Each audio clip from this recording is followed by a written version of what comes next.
un hermano muy amado, muy querido. Va a compartir la palabra de Dios. Ha sido gran amigo, tutor también por años. ¿Por qué no me ayudan a recibir al pastor Joel Rivas de Comunidad Cristiana Vida?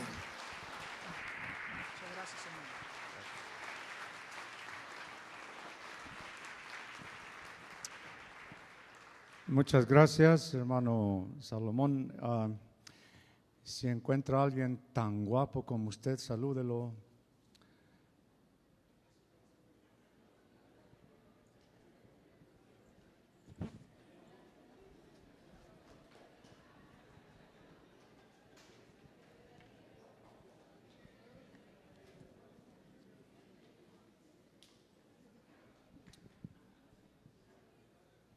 Tomen sus lugares, hermanos. Esta noche no voy a hablar sobre un tema pastoral, como en el brindis del bohemio. Siento por esta vez no complaceros. Quiero hablar de lo que el pastor y un servidor y todos ustedes conocemos como la vida cristiana. ¿Qué es eso de la vida cristiana? Y quiero leerles una porción de la palabra en 1 Corintios, capítulo 1, versos 25 al 29. Dice así la palabra del Señor. Yo acostumbro pedirles que se pongan de pie en reverencia a la palabra eterna, porque lo insensato de Dios es más sabio que los hombres, y lo débil de Dios es más fuerte que los hombres. Pues mirad, hermanos, vuestra vocación, que no sois muchos sabios según la carne, ni muchos poderosos, ni muchos nobles, sino que lo necio del mundo escogió Dios para avergonzar a los sabios, y lo débil del mundo escogió Dios para avergonzar a lo fuerte, y lo vil del mundo y lo menospreciado escogió Dios, y lo que no es, para deshacer lo que es, a fin de que nadie se jacte en su presencia. Amén. Tomen sus lugares.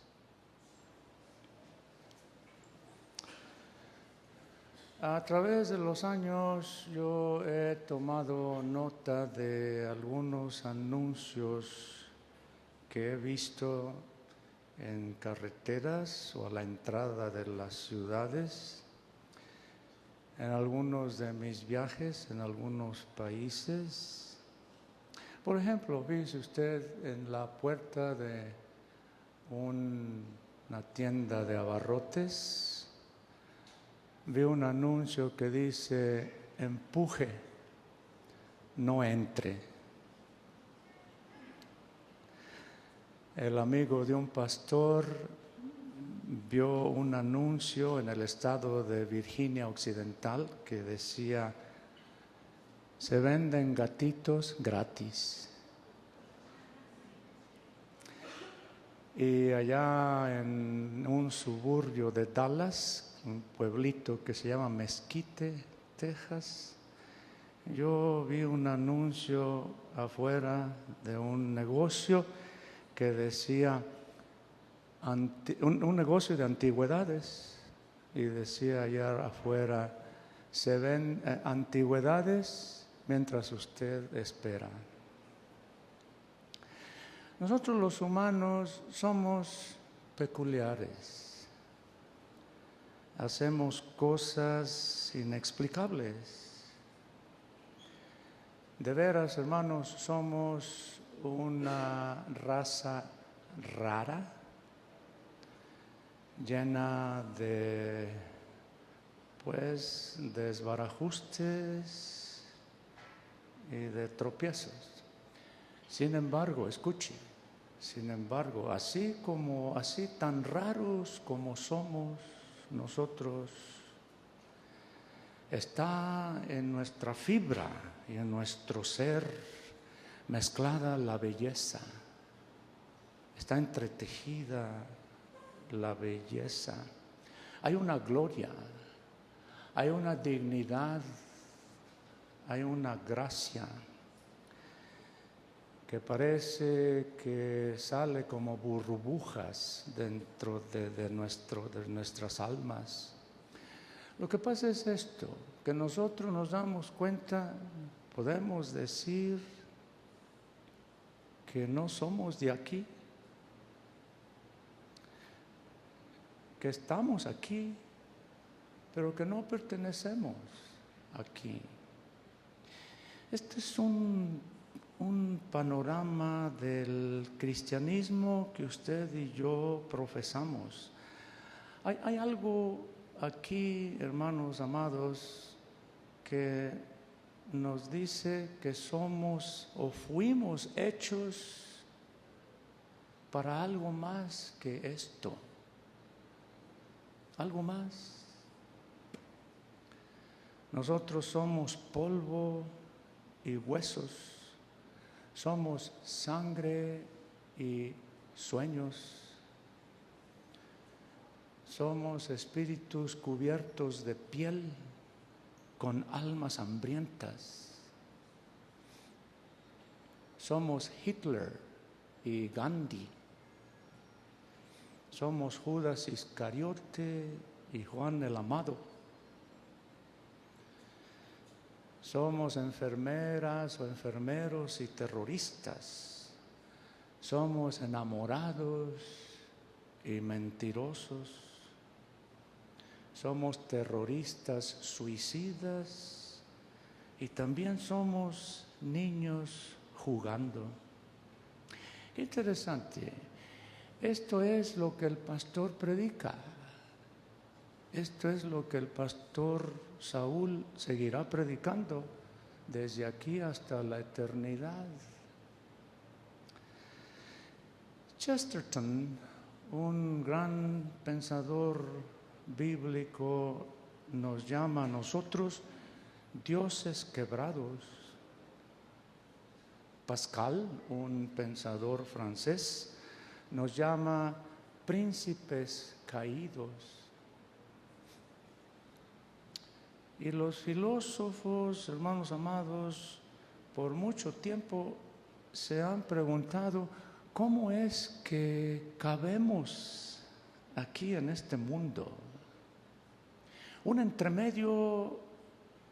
cosa entre medio del mono y el ángel. Pero el hecho de reconocer una parte de nuestro ser sin reconocer la otra es, hermanos amados, nuestra controversia. El cristianismo, le voy a decir algo, el cristianismo es algo controversial. No le cae bien a la gente. Porque nosotros, hermanos, tenemos ambas cosas, instintos animales y deseos divinos. Tenemos las dos cosas. Anhelamos a la divinidad porque nuestra humanidad no está tranquila. Rumi, un místico poeta hindú, dijo que el hombre es medio angelical y medio animal. El ángel en nosotros es libre porque anhela la eternidad. Pero el animal en nosotros no es muy libre.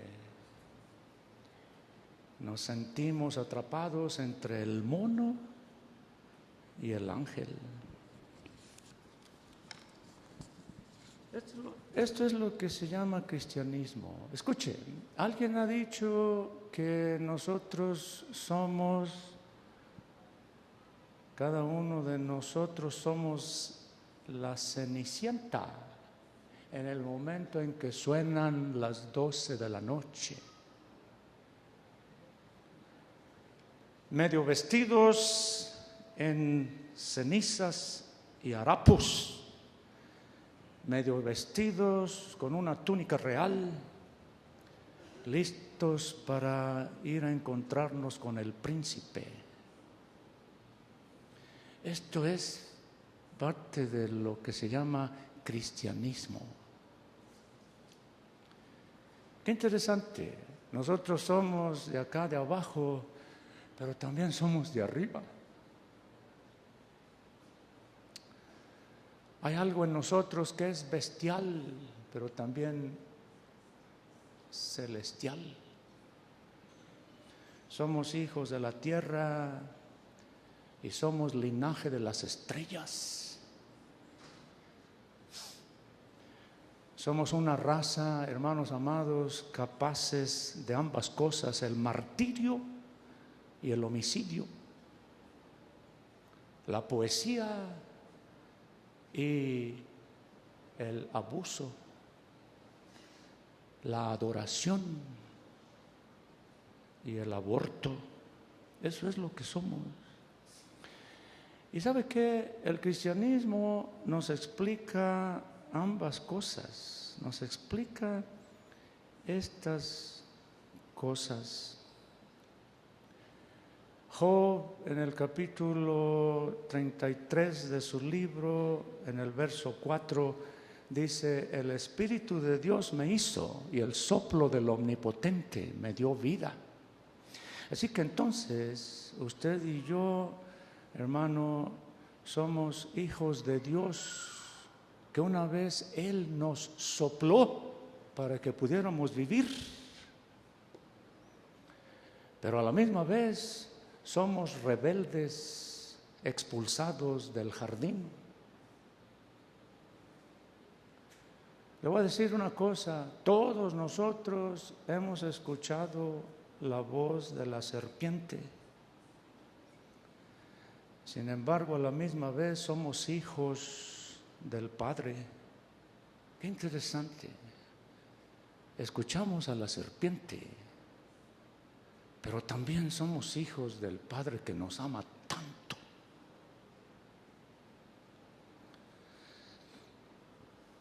Nosotros, hermanos, somos mucho peor, fíjese bien, somos mucho peor que lo que nosotros jamás admitiéramos ser. Pero somos amados por Dios más profundamente que lo que alguna vez nos atreviéramos a soñar. Esta mezcla de controversias es el cristianismo que de aquí, de este púlpito, se predicará desde aquí hasta la eternidad.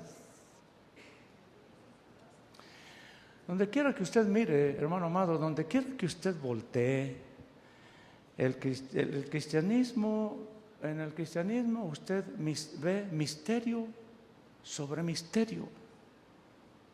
Aquí, en esto que se llama el cristianismo y la vida cristiana, la muerte es el principio de la vida. La necedad es el sendero a la sabiduría. Los mansos heredan la tierra. Un cordero atropella a una serpiente. Y el creador de las galaxias, qué interesante, el creador del universo, el creador de las galaxias, nació con un ombligo como nacimos todos. Qué interesante. Por eso el apóstol Pablo dice: lo más sabio del mundo es lo más necio de Dios, y lo más necio de Dios.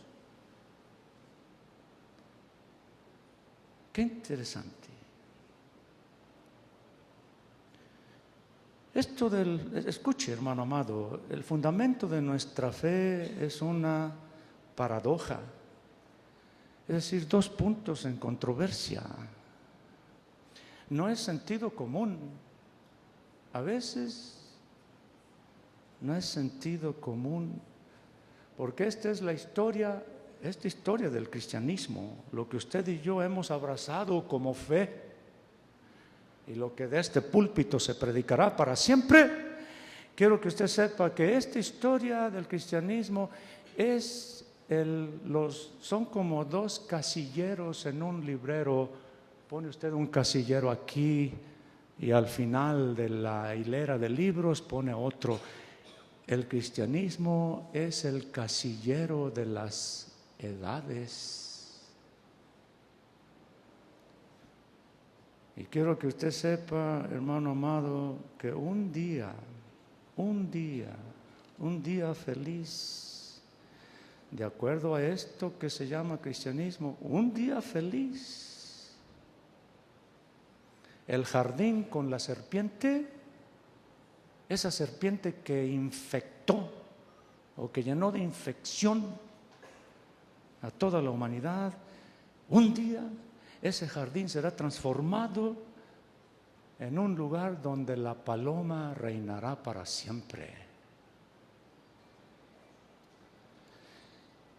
Aquí, hermano amado, en este análisis del cristianismo, aquí está una historia más grande que la vida, pero justamente el tamaño exacto para que quepa aquí en el corazón.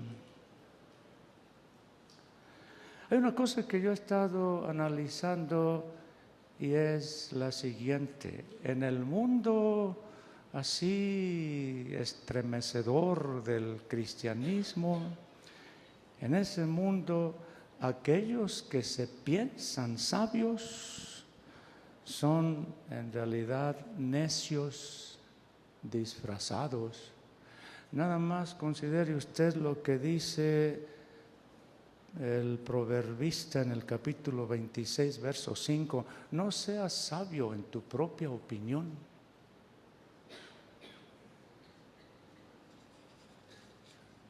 Y sabe usted una cosa, que mientras aquellos que son necios se convierten en nuestros más grandes profetas y maestros. Hace poco un hombre escéptico del cristianismo, alejado de todo principio bíblico y divino, me dijo que él no creía en Dios. Y con un gesto de satisfacción dijo que él era ateo. Le dije, bueno, te felicito porque el ser ateo significa ser un gran creyente. ¿Cómo? Sí. Es que para ser ateo necesitas creer en un montón de desbarajustes y disparates. Pero para creer en Él, solo tengo que tener un corazón que tiene hambre y sed de justicia.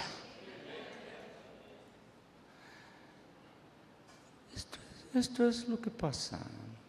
Aquellos que se creen humildes son soberbios, y aquellos que saben que son orgullosos son humildes.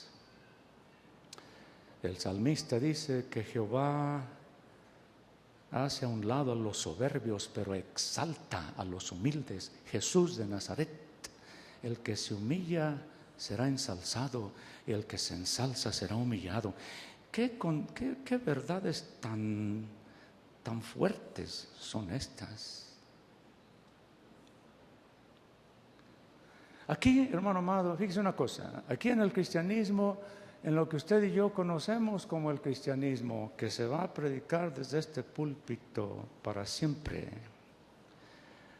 aquí se nos dice que pongamos nuestra vista en lo que no se ve. Uno de los grandes hombres a quienes ustedes y yo le debemos tanto, Moisés, dice la Biblia en el capítulo 11 de Hebreos, él se sostuvo como viendo al invisible. ¿Qué es eso? ¿Se puede ver lo invisible? De acuerdo al cristianismo, sí. Se nos dice que pongamos nuestros ojos en lo que no podemos ver, que aceptemos una paz que sobrepasa todo entendimiento y que conozcamos un amor que sobrepasa todo conocimiento y que nos aferremos a una certidumbre que no podemos comprobar mientras estemos vestidos de esta humanidad. Eso es, hermanos, francamente, de este cristianismo. Yo pienso que uno de los más grandes y atractivos aspectos de la espiritualidad cristiana es la idea de que Jesús es un misterio. Y lo es. Por ejemplo, el apóstol Pablo les rogó a sus hermanos en Colosas que oraran por él, Colosenses 4:3, que oraran por él para que él y su equipo ministerial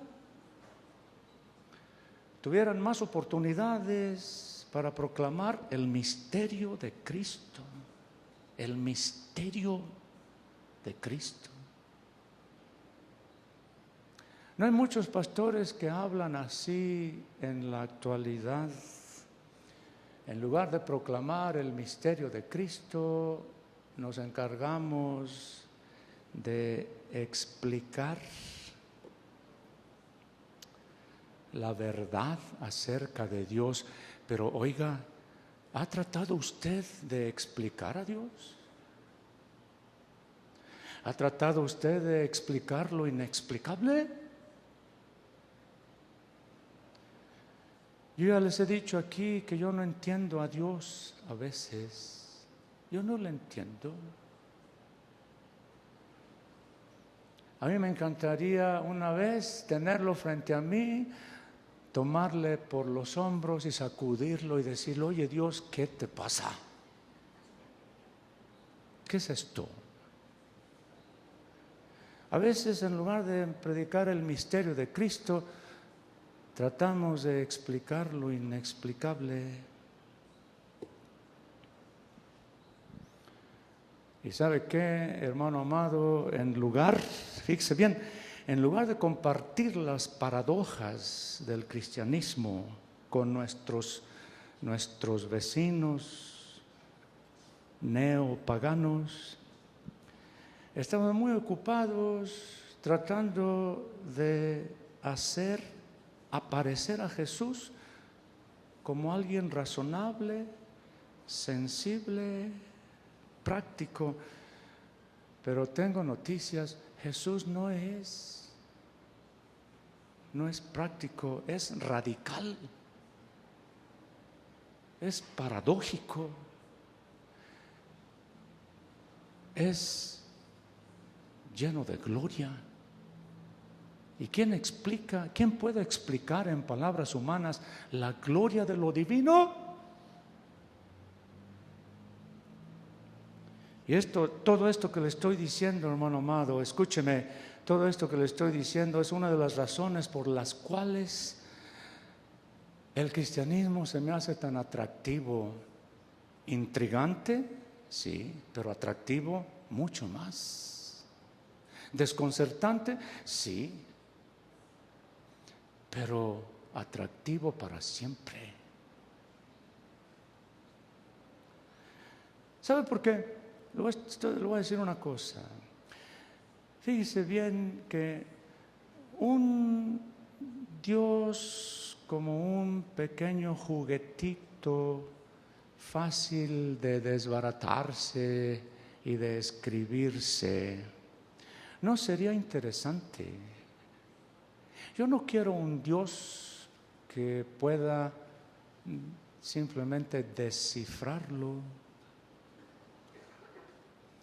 Yo quiero un Dios que sea lo suficientemente alto, grande, majestuoso, para que hable palabras de amor cuando el odio me circunda.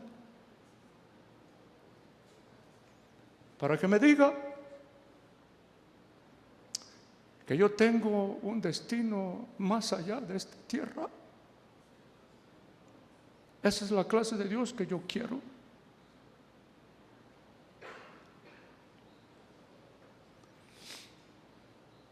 Y es otra cosa. El cristianismo, hermano amado, promete una cruz que hay que llevar. Dijo el Señor, el que no tome su cruz o lleve su cruz.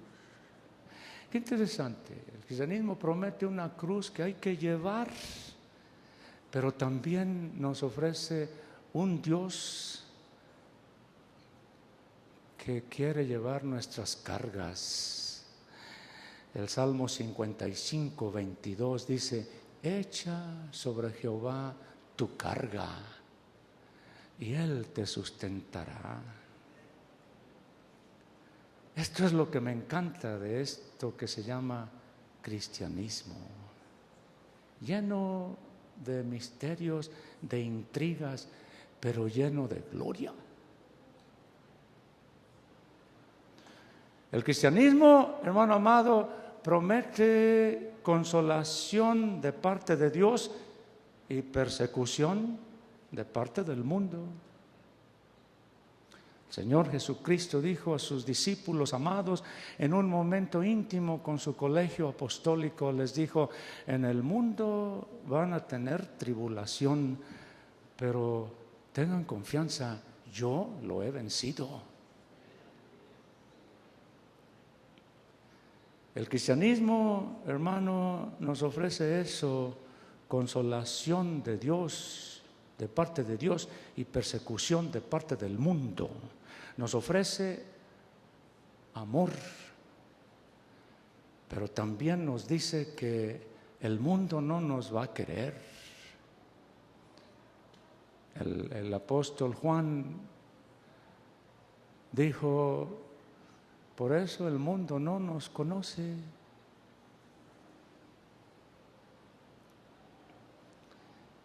El cristianismo nos ofrece vida y muerte, gozo y sufrimiento en el mismo aliento, en la misma palabra: gozo y sufrimiento.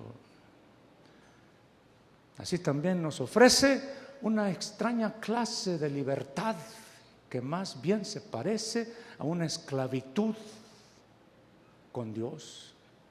Hacernos esclavos de Dios nos da la libertad de las libertades, y conoceréis la verdad, y la verdad os hará libres. Esto es, hermanos amados, lo que se va a predicar desde este púlpito. Fíjese, Pablo describió la vida de los creyentes más o menos así: que estamos atribulados en todo. Fíjese bien el juego de palabras y de emociones que este cristianismo tiene: atribulados en todo, mas no angustiados; en apuros, mas no desesperados; perseguidos, mas no desamparados; derribados, pero no destruidos. ¿Entiende esto?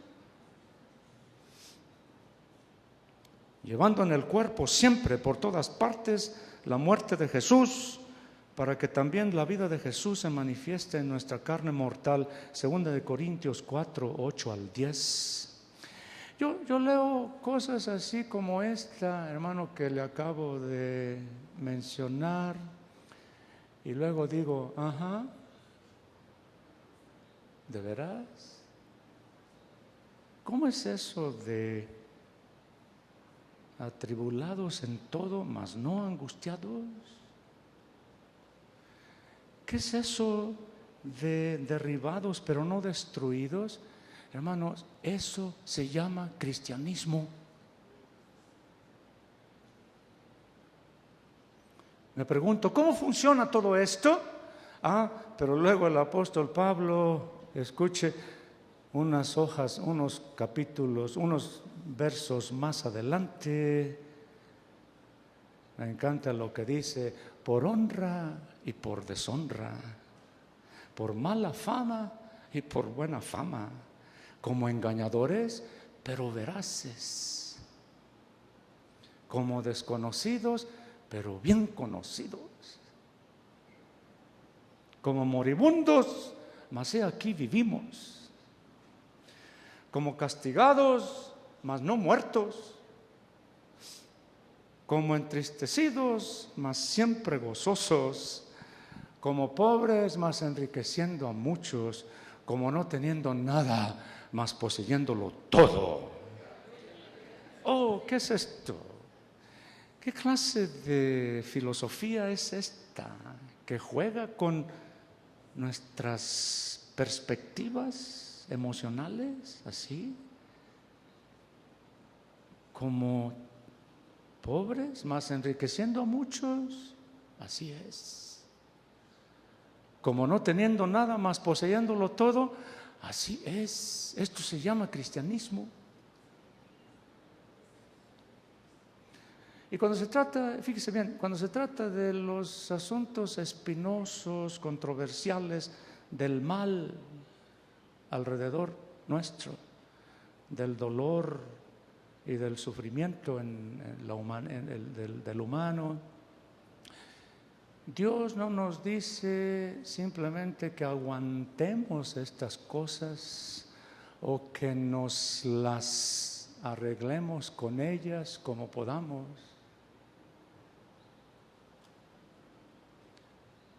Porque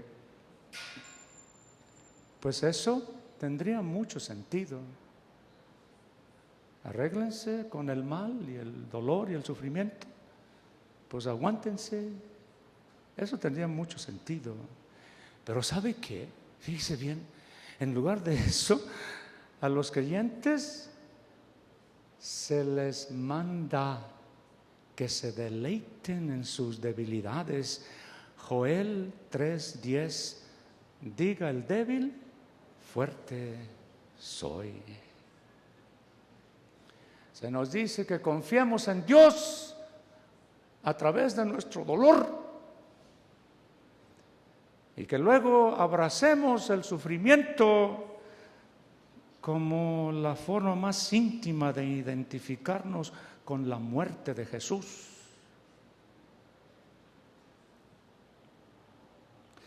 Qué interesante. Escuche una cosa, las mismas cosas que este mundo occidental abraza con ambos brazos: el materialismo, el individualismo y el egoísmo.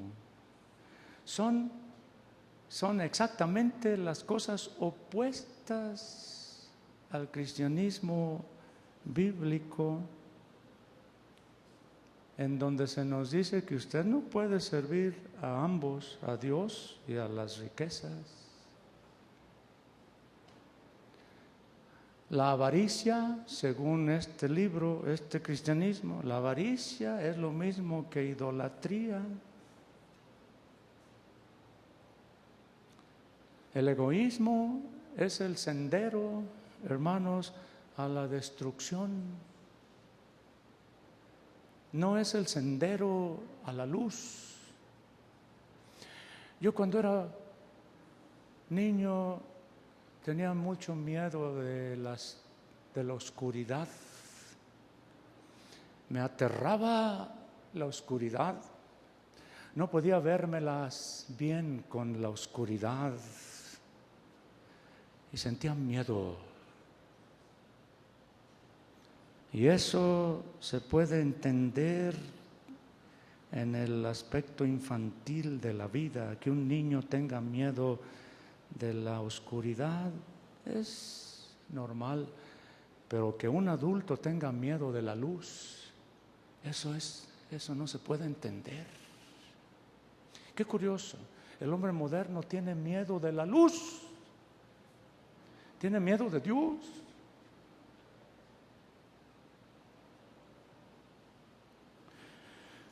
Una niña, fíjese bien, le dijo a su pastor, papá, él era el pastor y era el papá de la niña: ¿cómo se me hace precioso este cuadro de perspectivas infantiles de esta pequeñita? Le dijo a su papá pastor: papá,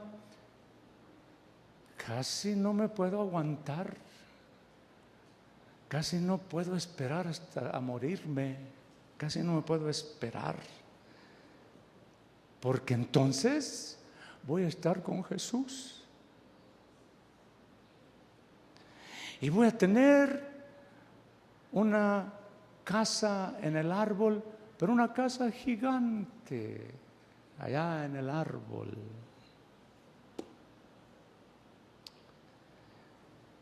Y dice, y Cornelia era su unicornio de peluche.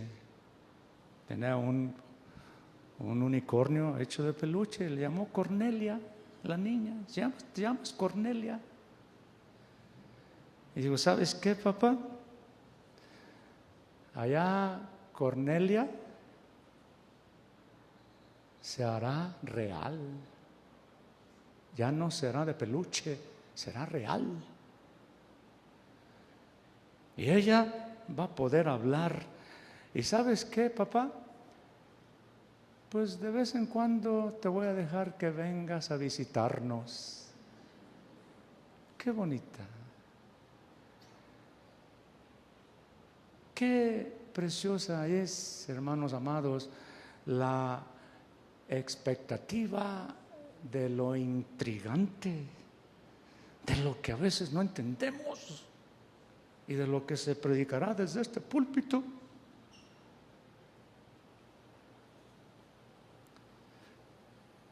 El sueño o el deseo final de esta niña ya se lo expliqué. Pero luego yo me acuerdo que el apóstol Pablo, el gran teólogo, dijo casi lo mismo. Fíjense, Filipenses 1, 21 al 24, porque para mí el vivir es Cristo y el morir es ganancia. Mas si el vivir en la carne me resulta para mí en beneficio de la obra, no sé entonces qué escoger. Se hallaba en aprietos, se hallaba entre la espada y la pared. Porque de ambas cosas estoy puesto en estrecho, teniendo deseos de partir y estar con Cristo, en lo cual es muchísimo mejor, pero quedar en la carne es más necesario por causa de vosotros.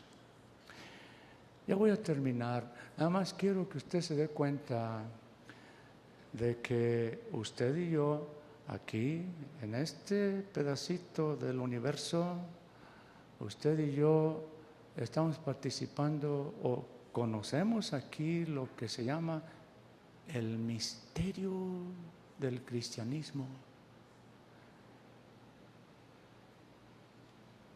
Qué interesante. Jesús enseñó que aquellos que sueltan la vida o la pierden, la hallarán.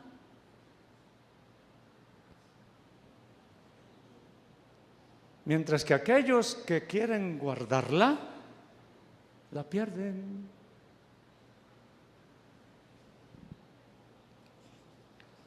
¿Qué clase de pensamiento religioso es este?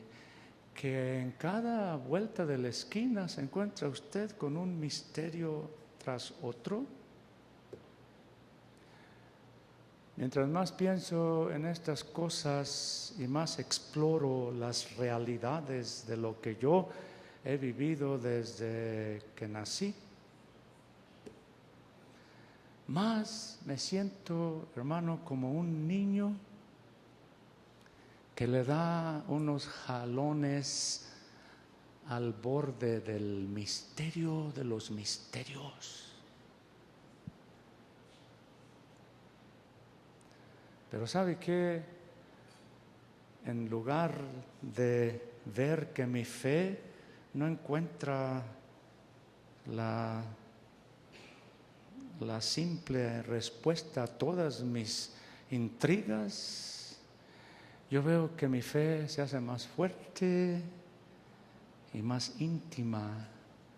Y amado Nervo dijo en una ocasión: Señor, el mundo te desecha, pero ¿sabes qué, Jesús? Con cada fe muerta se agiganta la mía.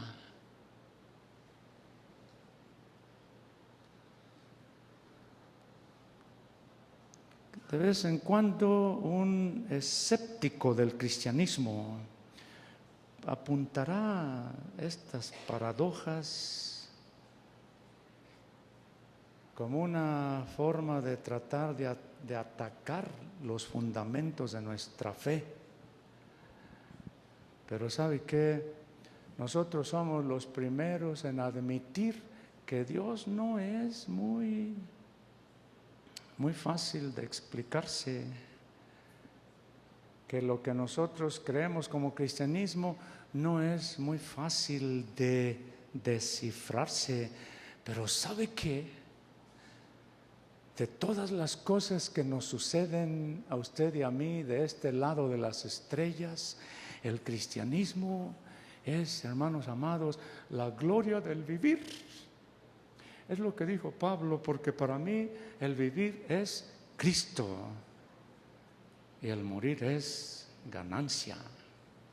Hay una cosa, con esto voy a terminar, hay una cosa que aparece en Hebreos 11:38.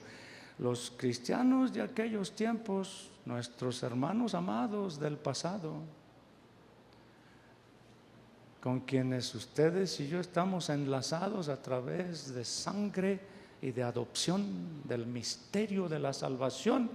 ¿Sabe usted que somos hermanos de aquellos que menciona el escritor de la epístola a los Hebreos en el verso 38? Y me encanta mucho que después de explicar que ellos sufrieron mucho, fueron aserrados, muertos a espada, se estaban escondiendo en las cuevas porque el mundo no los quería. Pero ¿sabe qué es lo que dice? Y ¿sabe lo que me encanta? Es una expresión que dice: de los cuales el mundo no era digno. Aleluya. Y cuando quieran decir amén, digan amén. Están muy serios, no sé qué les pasa. Gloria a Dios. Hermanos amados, yo últimamente he estado pensando una cosa. De acuerdo a estos análisis que yo le he presentado aquí, yo a veces he pensado que allá afuera de las puertas de nuestras iglesias deberíamos de poner un anuncio que dice: aquí se reúnen los necios sabios. Amén. Primero necios y después sabios.